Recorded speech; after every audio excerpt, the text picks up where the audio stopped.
Mini episode 1498 of the FDH Lounge is brought to you by Sportsology, delivering unconventional columns and webcasts about sports, TV, music, movies, and more. Follow them on the web at sportsology.com. The FDH Lounge. You'll want to schedule your life around it. A long time ago, on a gloomy, wet Cleveland spring night, two men stand alone amidst the late-night drizzle. Their voices echo across the vacant station parking lot as they debate the merits of the great American radio show that have been missing for far too long. On that night, an idea was born. That idea became the FDH Lounge.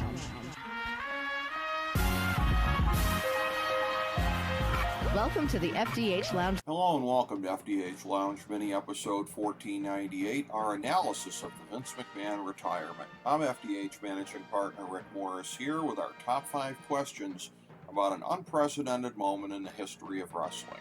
Number 5. What's the bombshell in the making that caused this? The skepticism that this pay-for-play scandal would bring down Vince always seemed stupid and ill-informed. The previous 2 incarnations of the 15-year itch, the steroid scandal that broke in the winter of 1992, and the expose of the wellness program as a farce after the Benoit murder-suicide awfulness in 2007, were before the ubiquity of social media and before the Me Too era. The only way that Vince could keep his company insanely profitable while never deviating from his own out-of-touch vision was to divorce it from the whims of the marketplace in the form of live audience and network subscriptions, and put everything in the hands of a few uber-wealthy stakeholders: Saudi Arabia, NBC Universal, and Fox.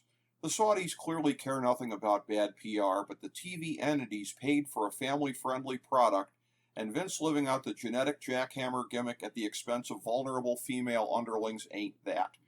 Plus, since Vince's vision was based on endless recycling of part-timers for the big events instead of building new stars, The Rock and John Cena have disproportionate power, and rumors were that both were uncomfortable being tied to the product at this moment. You live by the swords, you die by the swords. But what caused these swords to allegedly revolt and force this moment? The conventional wisdom is that a bombshell much more heinous than anyone has reported yet is set to be made public by some major media outlet, and if so, it must be very bad to have forced Vince, a man with no hobbies or outside interests, into something that he swore he'd never do.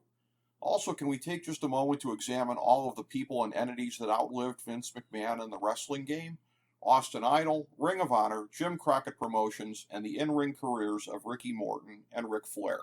Number 4. John Laurinaitis is already essentially gone. How long does it take to clear out the other stooges, and who forms the new kitchen cabinet? Bruce Pritchard, Kevin Dunn, and a few other suspects owe their entire careers in the Fed to one man who is now on the outside looking in. Their only hope of keeping their jobs is if the heat on Vince dies down to where he dares to come back, which seems unlikely in light of the aforementioned alleged bombshell that is pending.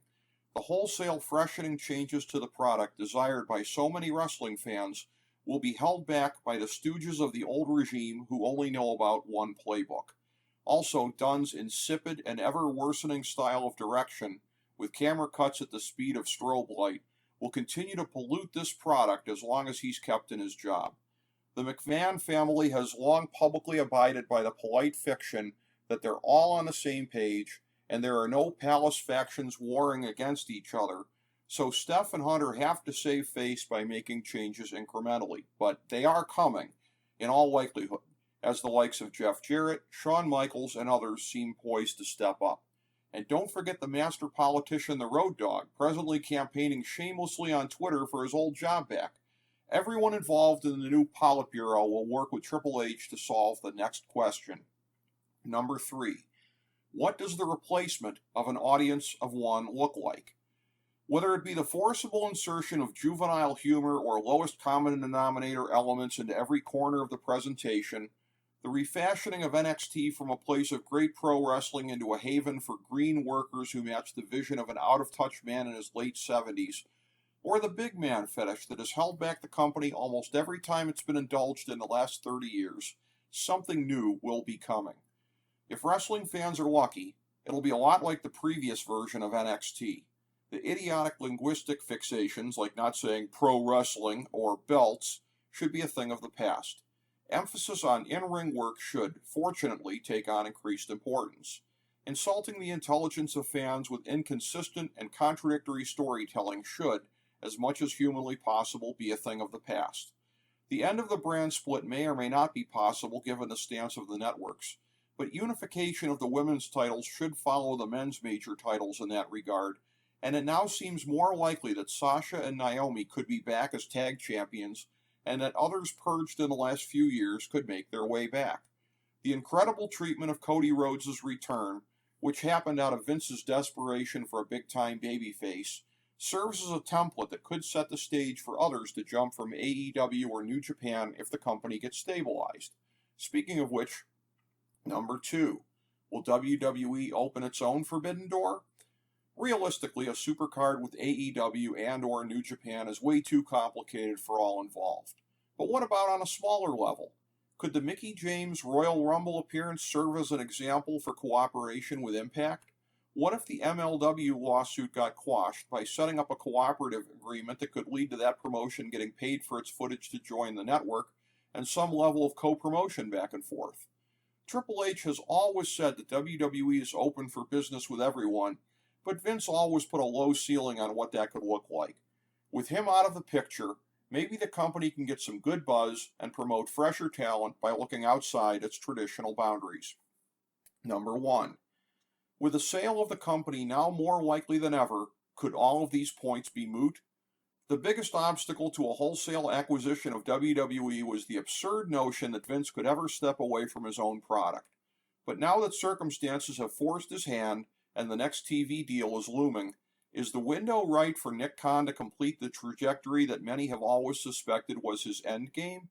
There is absolutely no assurance that Stephanie McMahon, Triple H, or anyone else involved with creative will still have the book if the company is owned by anyone outside of the McMahon lineage, such as NBC Universal, Fox, or Disney. Consider the only precedent for such a move in pro wrestling history when Turner Broadcasting bought out Crockett in late 1988. Dusty Rhodes lost the book and within a few months made his way back to New York. Does Cody bring everything full circle by resuming his career as an executive in the post-McMahon WWE with creative control? And what's Jim Herd up to these days? We await the answers to these questions and much, much more. Thank you for joining us for this mini episode of the FDH Lounge.